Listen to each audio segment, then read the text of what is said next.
majster čardak da se da, o tamo mamo da gledam, o tamo mamo da gledam, кога ми слънце изгрява. Ярко и нежно слънцето бавно полита нагоре, към върха на небето, плавно завърта спиралата на живота и кръга на днешния ден. За радост и за обич изгрява то, изтопля земята и сърцата. С усмивка се търкулва над златията, сияе, залюлява хълмовете, крадешком се провира между житата, промъква се в лозницата, закачливо сочи съкровищата на тая земя, а те не са тайна. Тайнствена е може би реката, митично загадъчен, сплел епохи и съдби. Дунавът днес е ласкав и талазите му са позлатени. Не може света без слънце, не може сърце без любов. Не може света без слънце, не може сърце без любов.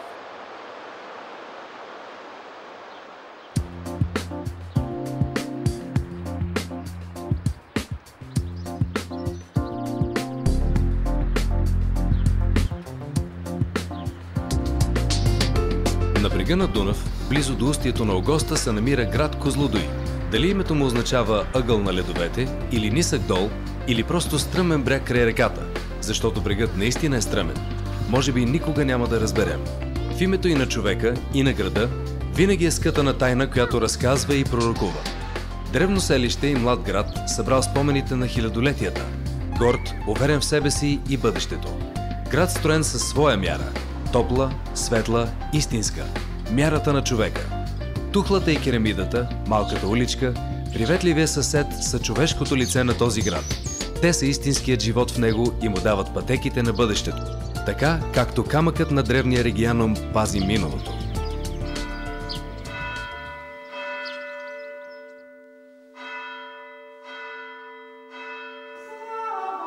Историята на храмът в град Козлодуй започва от времето 1865 година, когато в този двор е построена малка църквичка с дървено клепало. Храмът Света Троица е издигнат от дарение през 1914 година. Дърворезбата свидетелства за тачени традиции. Строгите линии обрамчват нежно цветята. Кръстът израства от листата като ключ към истината, която свързва небето и земята. Ликовете на светиите внушават милосърдие и любов. Стените оживяват. Синьото е светло като пролет на утрин, като мечта и равносметка. Всичко е някак близо до сърцето. Въздига душата и избистря ума. Българският народ носи в себе си християнската вяра. Тя не е съхранила тази вяра и хората го оценяват това.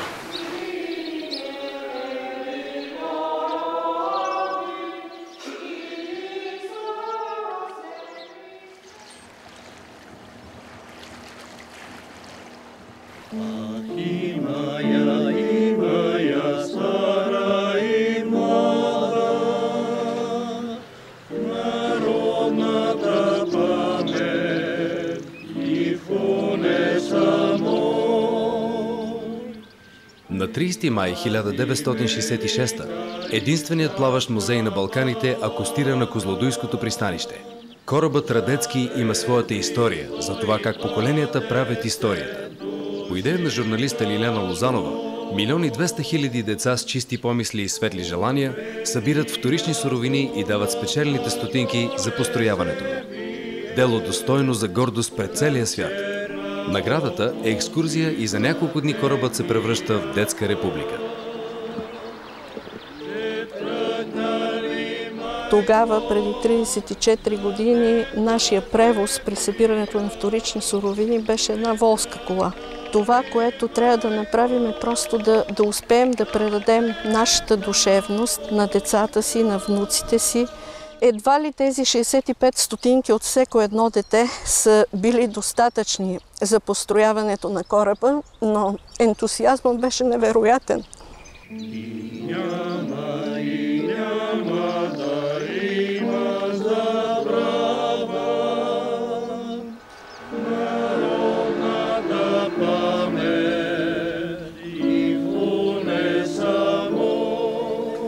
На 17 май 1876 година Учителят Младен Павлов посреща Ботевата чета и се присъединява към нея.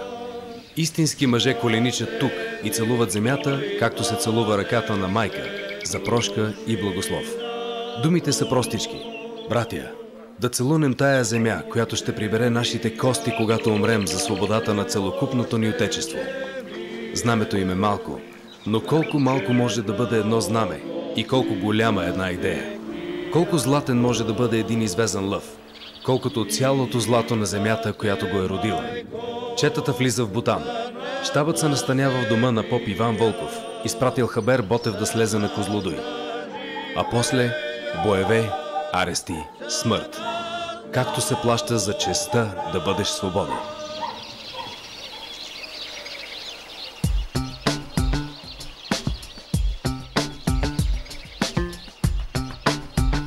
На левия бряг на Огоста, в сърцето на Златията, Бутан се разполага като уверен в себе си стопанин на равнината. Името му се среща в турските регистри още от 1620. Раждало стопани и войни, защитавали родината си, както обработвали земята. Ден след ден, битка след битка. Бутанчани тачат миналото и са любопитни за новостите.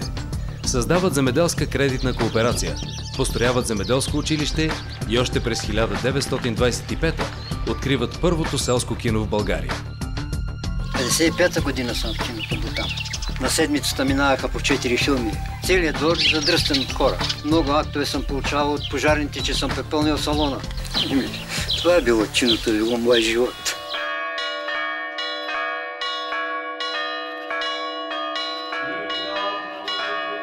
През 1860 година Иван Вълков става свещеник тук и отваря очите и душите на бутанчани. Сградата е скромна, но на 2 ката. Долният от камък, горният от варосан дървен плет. На първия етаж децата се учат на четмо и писмо. На вторият отправят поглед към Бога. Едва след освобождението се чува зовът на малка камбана. Колко бързо се променя светът на тия хора. И как един човек може да въплати идеите на цяла една епоха. От клепалото и калема до посрещането на Ботевата чета.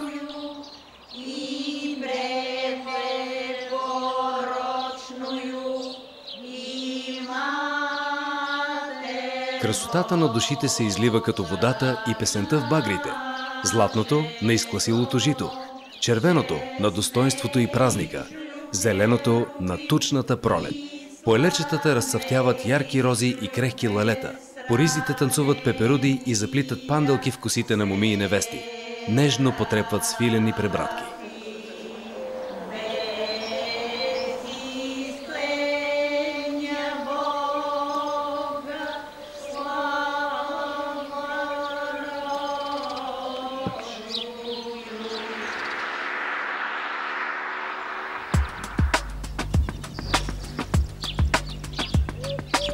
През първи век, по времето на император Тиберий, е изграден Долнодунавският път. Лагери и гарнизони, кастели и фортове го пазели. Могилите, от чието върхове огньове съобщавали за опасностите, ни водят към крива бара. Преди 3000 години тук е погребан някой. Свит като в майчина отроба. Костите са отцветени в червена охра. За траките това е цветът на живота. Връзвали ръцете и краката на умрелите, да не могат да се върнат и да причинят зло на живите. 1000 години от тогава. А селото е уютно, със свое лице и характер, с просторни домове, които канят.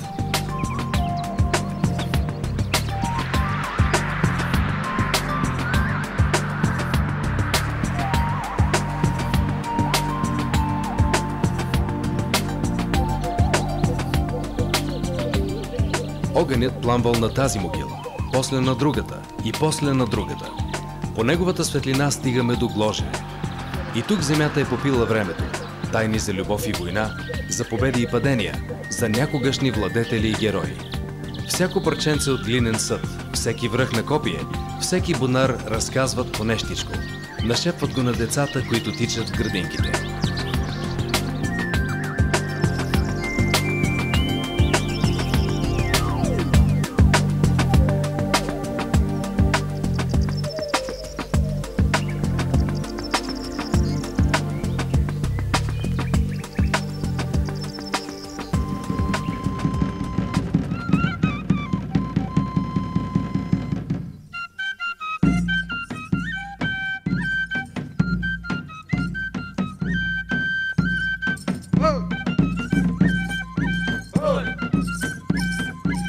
След Петдесетница започва Русалската неделя. Тогава злото е опасно, а лековете специални. Утрината роса дава здраве, цъфналият росен сила, пелинът пази. С магия гони болестите и защитава от злото. С него кичат къщата и оборите. Връзват го на люлката на новороденото. Тогава не се работи, но и докъсно не се спи, да не те хване русалската болест. Не се ходи сам в полето, не се сяда на кръстопът и слог, най-вече се отбягват самодивските места. Самодивите са разковничето на този древен празник. Те въплащават изконната представа за жената магиосница, за страшна сила, за недостижима красота и вечна младост. Единствените мъже-лечители са техните избранници. В този край ги наричат калушари. С бели одежди, в мълчание, с цялата мощ на природата, мъжете пристъпят. Да се заблуди болестта и да се изгони, да се върне здравето. Умение, наследено от миналото и предавано от баща на син.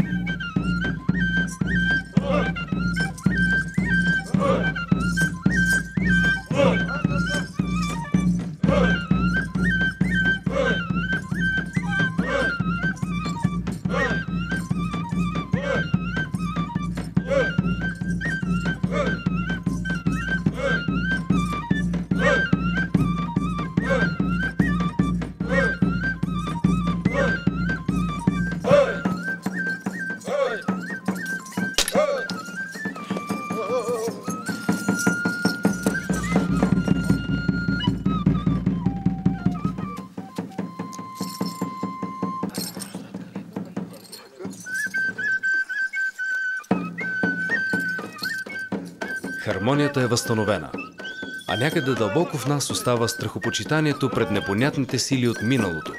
И тайничко се питаме, дали пък това не е верният път?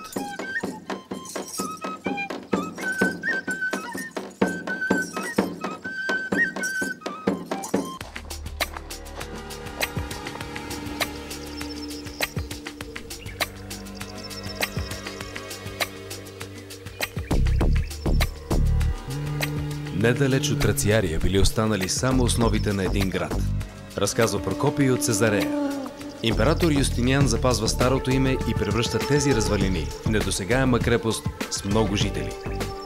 Укрепление по границата на Римската империя, Августа е построена според традициите на ония времена. Строго, здраво, симетрично. От юг е ограждали високите брегове на Огоста, от изток и север – непроходимо блато. На запад, под крепостната стена бил изкопан и ров. От високото сякаш съзираш римските майстори да редуват камъка с тухлата. Между стените отекват стъпките на гарнизона. На залез вдигат мостовете и затварят портите. Римляните завладели траките. Готите разбили римляните. После дошли българите. Крепостта станала спомен. Такъв е кръгът на историята. Нападана, разрушавана, възстановявана. Августа и днес пази по нещичко от някогашното си достолепие.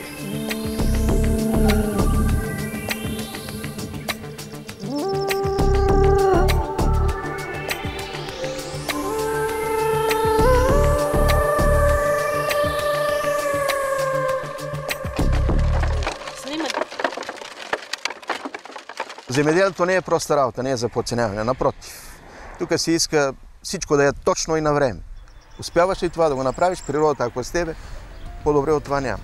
Успяхме да запазим поне сградния фонд, техниката старата, която имахме, и така тръгнахме. На доброволни начала всичко стана. Богата и щедра е земята на този край. Златна, пшеница, овес, царевица, всичко ражда. Лозя и бостани, овощни и зеленчукови градини. Ако полето има край, и те имат.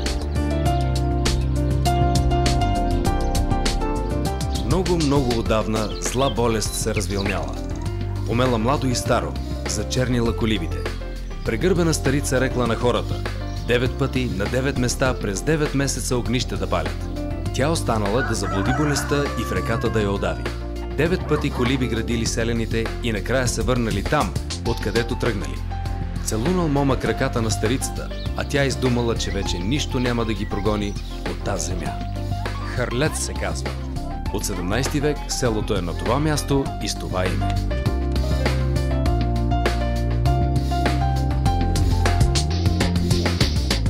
Тук и от хобито правят занаят, а занаятът превръщат в модерен бизнес. птиците гордо пристъпят, хитро попоглеждат, суетни като всяка красавица. Обясняват на хората вечния танц на любовта. А гълъбът е свещена птица, означава любов и живот.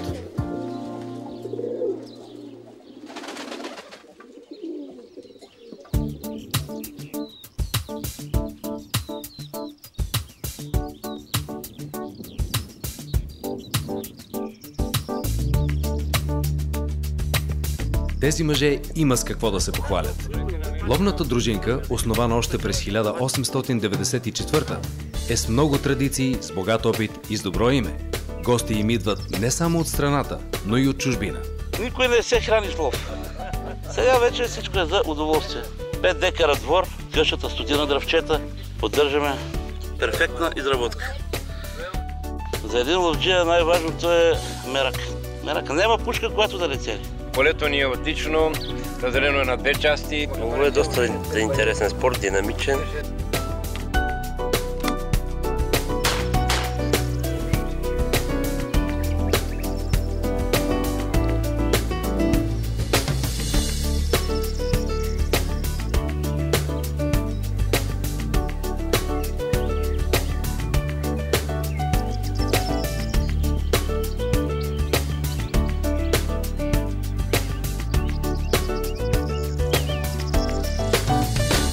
Тук има шаран, има щука, има каракуда, балканска мрена, клен има тук повечето. И тостолоп, марекко. Много рибари са тук, долаждат от градовете, врачани и софиянци. Долаждат чак тук, кога има улов, особено есенно време, когато щуката тегли. С едни бутуши и едни сиджиме такива навъртат и фъргат, ловат малките щуки и ги пущат, а големите ги само прибират. А ние се радваме и на малки, и на големи.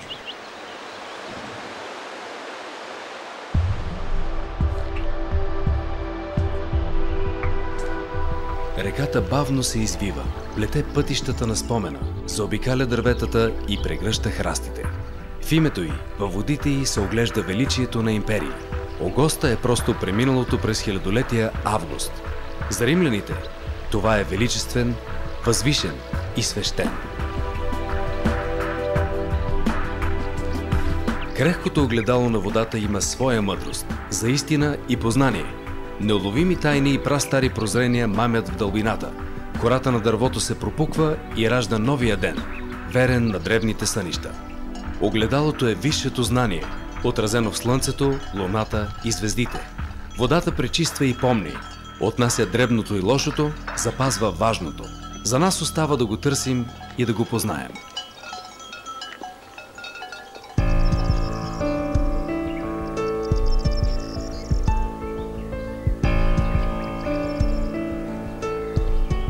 Знакът на българите е знак за Вселена, печат на времето и символ на вечността, преминал през земи и хилядолетия, въплатил единството на древния народ. Аспаруховият вал започва от местността Килербаир на Дунава и стига до Хайредин. Строен е в края на 7 век, дълъг цели 32 км, граден здраво и твърдо, да пази своето и спира врага. Зид висок повече от 2,5 метра. Колко ли знаци има да разгадаваме, за да видим истината за себе си и за рода си? Колко ли пътеки има да извървим, за да се преоткрием?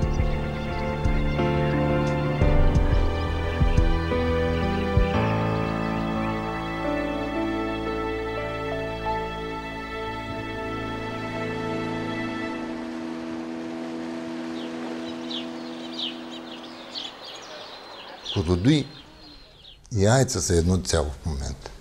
Това е моето мнение.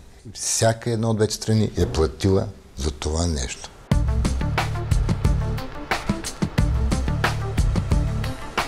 Козлодуй бил едно прекрасно китно селце, с традиции, доста силно развито селско стопанство. И когато започва такъв обект стратегически, той повлияе съществено върху хората, които тук са живели. Вкарва хора в този регион, които имат съвършено друга култура, различни езици, различни етноси, от различни нации.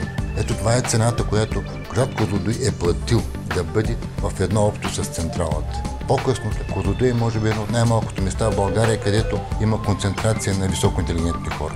които създават около себе си атмосфера на ред, на законност, на подражание. Козлодуй е един малък оазис в България. Тук има културни влечения, които може да завиди всеки един град. И това е едно взаимно доверие между централата и околните хора. АЕЦ Козлодуй произвежда море от светлина и топлина.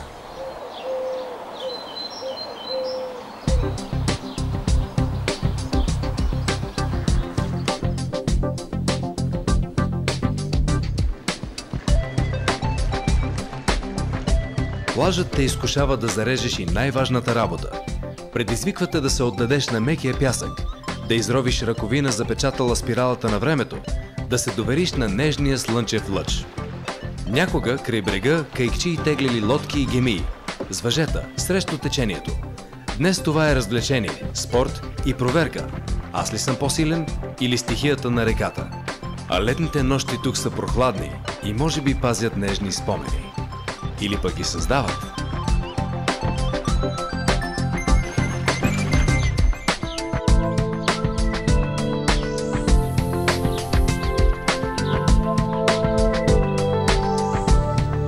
В района на града има около 120 вида птици, голяма част от тях са вписани в Червената книга на България.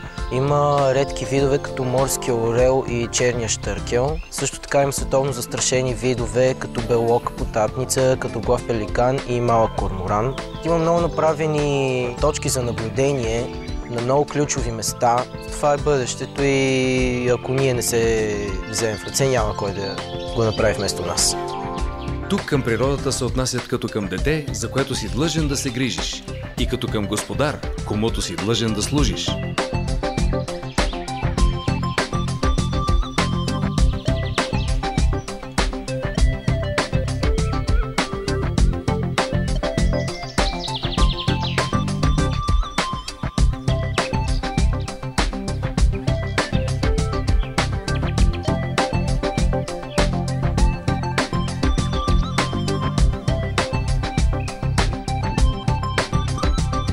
Да обичаш дървото попило слънцето над полята и живата влага на земята, да прочетеш онова, което е видно само за твоите очи.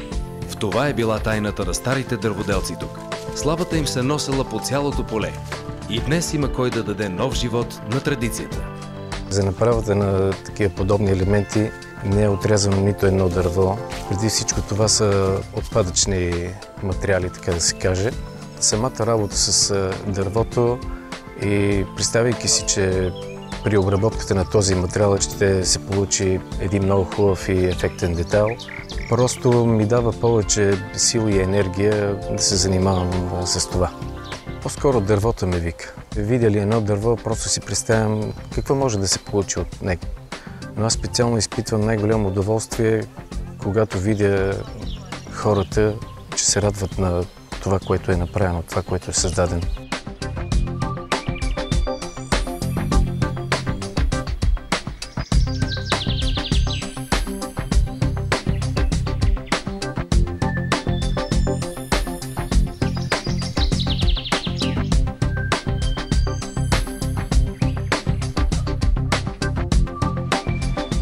Хората, които съзерцават птиците, могат да го направят от високия бряг. Рибарите обичат да ловят риба. Тук е местността Златиета, остров Ибиша към Цибър, Козлодуйската льосова стена. Сега се подготвяме и за екопътека в тази местност Ровината, където гнездят много пчелояди. Когато природата е на фокус, всички заедно се грижим по-добре за нея.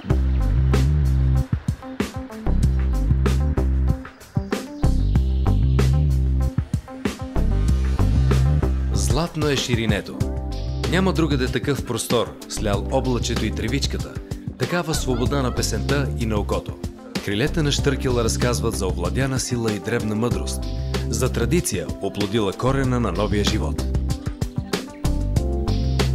Капитанът на Радецки Енглендер казва: чух, че всички те били избити, но идеите, делата на тия, които умряха с тая смърт за отечеството, бяха благословено семе, което богато изкласи. Козлодуй си има всичко – минало, земя и небе, здрави деца и напети булки. Трудолюбиви ръце издигат домовете и галят цветето. По този край умеят и да ловят рибата, и да я сготвят. И бухнала румена пита да умесят. За хората тук важно е да се живее с радост, да има празник. Когато е хубаво времето, взимаме велосипедите и идваме. Обичаме да караме колело! Нашия град е хубав! Елате и го вижте!